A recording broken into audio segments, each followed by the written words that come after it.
Hello and welcome back to the channel. It's time for another episode of Jordan, you spent your money on what? In all seriousness, I'm trying to get the channel back into doing more phone-related videos. That's sort of what helped build the channel up to where we are today. And I did skip out on doing a video about the Samsung Galaxy S9 and S9 Plus earlier this year. I bought the Galaxy S8 last year and ended up shattering the screen. I then bought the Note 8 afterwards, and this has actually been my secondary phone for the grand majority of the last year. And as a result, the Note 9 released and I bought one. They did have two different versions of this available, two different colors here in the US, I think. There's a lavender and a blue, the ocean blue, which is what I got. And then they've got two versions of those. They've got 128 gigs and 512 gigs of storage. You can get 512 gigs of storage in a phone now. I seem to remember the Note 8 that I got was the 64 gig model, so this is the 512 gig Note 9. Without any further ado, let's go ahead and open this up. As I mentioned, I have been using the Note 8 as my secondary device. I wouldn't say secondary, I go back and forth. I just always tend to keep an iPhone and an Android phone on me at all times. So I keep an iPhone and then whatever Android phone it is, that's what I'm using in my other pocket. And I do keep coming back to the Note 8. Although I do tend to keep it in a case because as it is,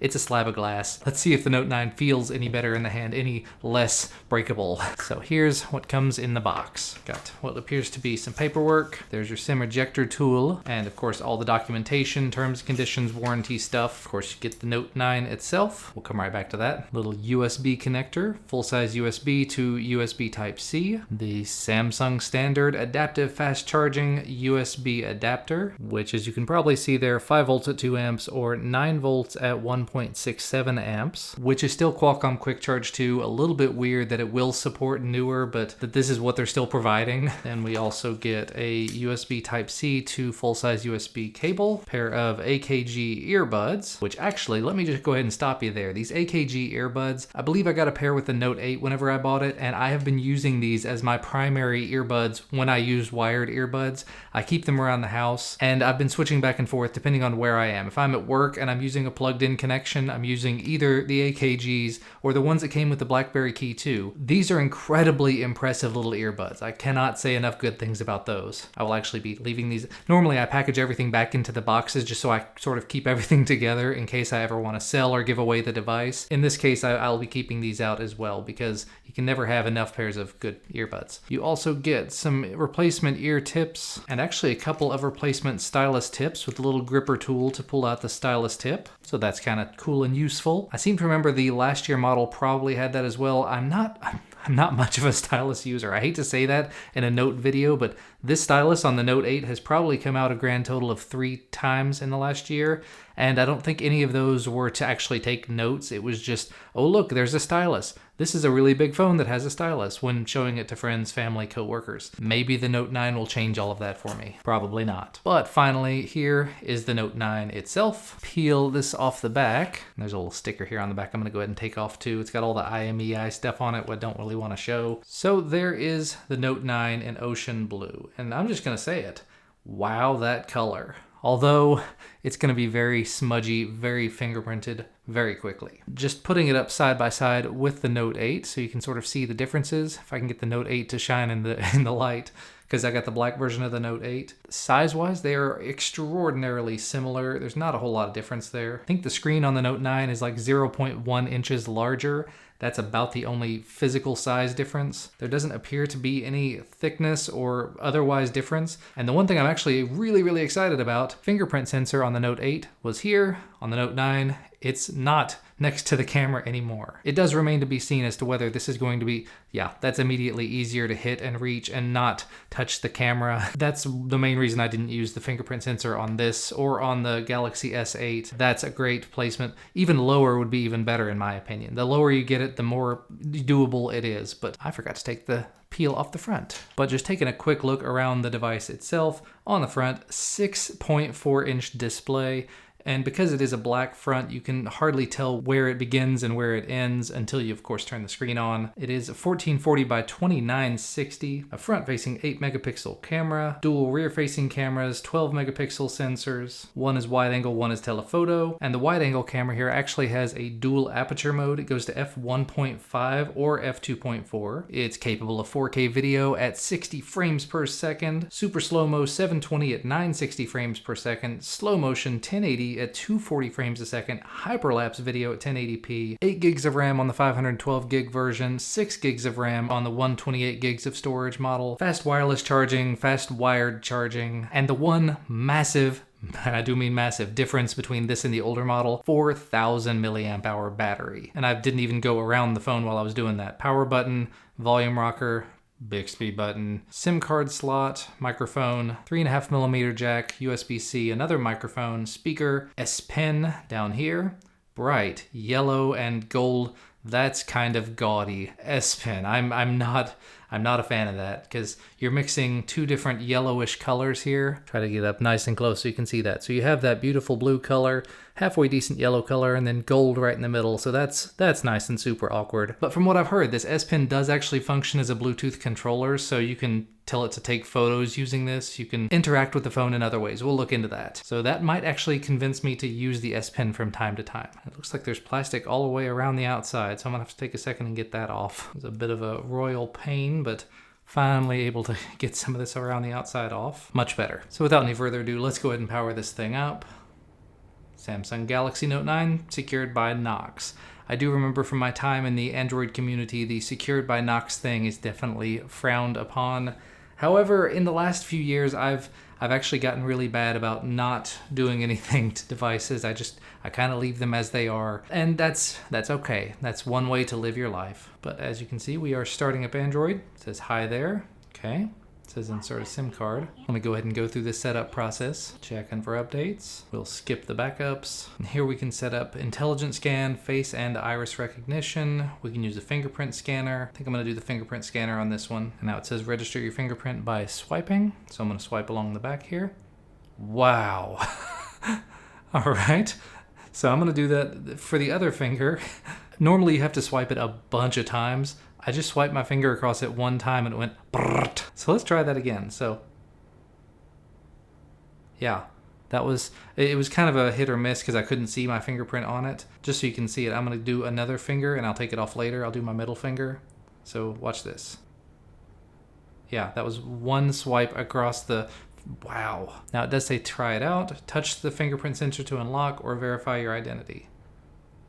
Good job, you were recognized. That's it. That was the fastest I've ever set up a fingerprint reader on a phone. And this should be it. This is what the phone will look like by default.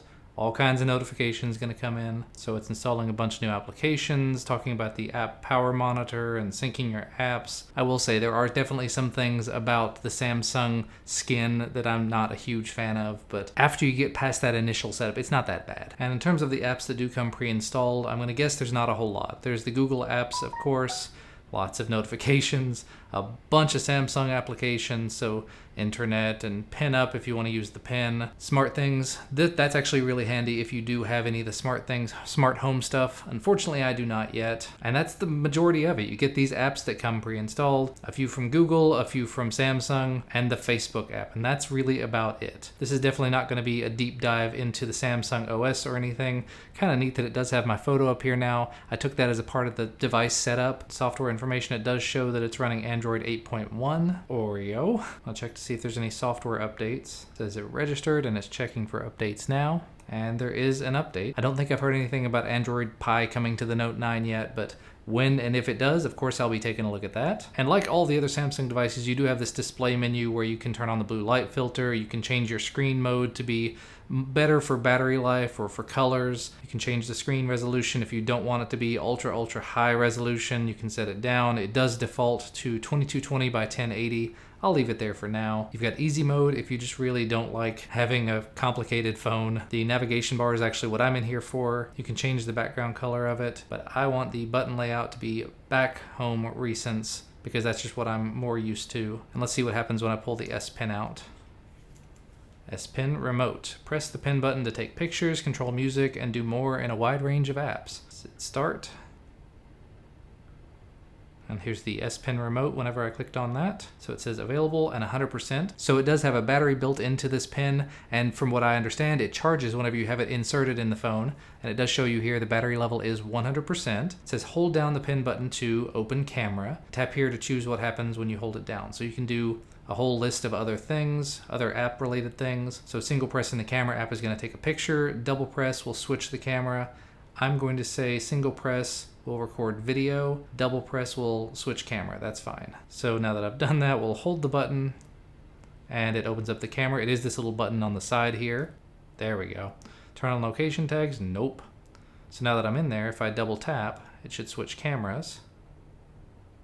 There we go. It's just letting me know the first time. And in theory, if I hit the button again, just single press it, it should start recording video. So there you have it. This is front-facing video, just a quick test of the video from the front-facing camera. I'm not sure what the quality is. It looks really nice on the screen, but Samsung cameras, that's what they do. They generally look pretty good. And we should be able to double tap to switch back. There, we're on the rear-facing camera now. And while we're at it, we might as well go ahead and test out the rear camera. And I heard it beep, so that means I must be recording. So this is what video from the rear-facing camera on the Galaxy Note 9 looks like. I'm gonna go ahead and press this button to stop recording now. And since we're in the camera app, let's take a look at all the quality settings. Picture size, 4:3, 12 megapixel. Video size, 1080p. You can go up to UHD 60 frames a second, so I'll go ahead and do that. And then if I switch back to selfie mode and hit it again, same thing, 4:3, 8 megapixel, FHD 1080p. You can go to QHD, which I'll go ahead and do that as well. It does also here say QHD doesn't support video effects, and I'm guessing that the rear facing, UHD 60, UHD, QHD, FHD 60 don't support tracking AF and video effects. Video stabilization is not available in UHD 60, so that kind of sucks, but is not unexpected, to be realistic. And just to go ahead and try out that lovely 4K 60, I am going to do another quick video. And there you have it. This is 4K 60 frames per second video from the rear-facing camera of the Note 9. More thorough videos of this can be done later if you guys are interested in seeing more of it. Outdoor videos, moving, walking, stabilization type, I don't know. But that's going to be it for now, just from my home studio environment. So yeah, let me just go ahead and say it. Having that button as a start-stop video thing is kind of neat, but at the same time, I can use the volume buttons to start and stop video. I can, for whatever I want to map them to be. The one thing I'm going to say I'm just not going to like about this is the Bixby button. I don't think you can actually remap it, because every time I've tapped it, it just goes into this Bixby mode and tells me that Bixby is ready to update. And I don't want to update it. I'm sure there's ways to remap it if you hack the phone, and I just don't want to do that. I didn't bother with the Bixby button on the older phone, and I'm not going to bother with it on this one. So I'm going to go ahead and wrap things up for today. If you'd like to see me follow up on this, talk about it after using it for a few days, after using it for a few weeks, once Android Pie comes out for it, let me know down in the comment section below. But that's it for today. Thank you guys so much for watching. Hit the thumbs up if you liked it. Subscribe to receive more. I'll see you again next time.